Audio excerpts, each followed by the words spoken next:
So what's the solution? So how do we get that? Well, here's the thing. We got to recognize that wealth is intergenerationally created. Most people who get rich don't get rich in a lifetime. Oprah, that's once in a while. Bill Gates, that's once in a while. Most people are intergenerational wealth. That means what? That if black people want to catch up, we have to start saving wealth and passing it to the next generation. Our biggest problem ain't that we're splurging. Is that every time we splurge, we're stealing from our descendants. You're giving them no inheritance to get started with. But the white child, they're starting out $100,000 plus, $1 million plus. And I think we have to become more strategic in the way that we do our health plans, as well as our life insurance plans. Because what I'm learning with a lot of these white folk, a lot of them are getting their first, what you want to call a shock of wealth, through the life insurance policy of their parents. We talk about that too. Yeah, so life insurance policy. Yeah, so there's so many different strategies towards wealth that we're not even thinking about, because black people, our selfishness, it's also based on our, what you want to call it, emergency consciousness, survival instinct. We're only worrying about our life. We do not think about those who come after us. Now, you got to realize now, when we got out of slavery, white folks been already building wealth for a couple centuries. We started behind the 8 ball. Okay? So you got to play catch up. How do you catch up with somebody who's 100 yards in front of you? You have to run faster than they are.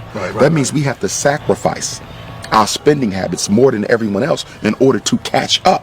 How does a people who are at the bottom waste money more than people who are at the top? So not only are you not catching up, you're not even thinking about trying to catch up.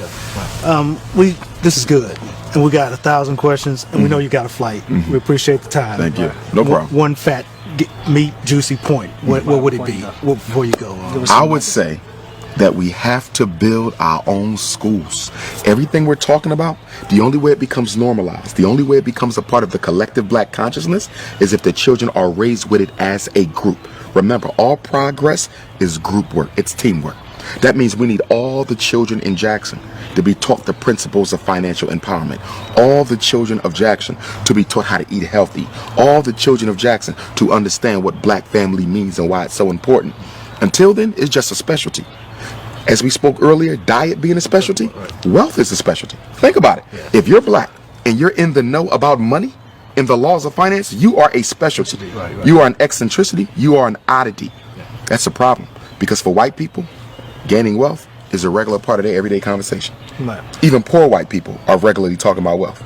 Black people don't discuss wealth at all. We have to move it from the marginalized status it has and make it a mainstream topic of conversation. Is there an answer? I know you can't just drop a 2-second answer. No. Here's what I would say with the unity. Again, unity has to be incorporated into the collective consciousness, which means children have to be socialized to unite with one another. Remember, our kids are socialized to disunite.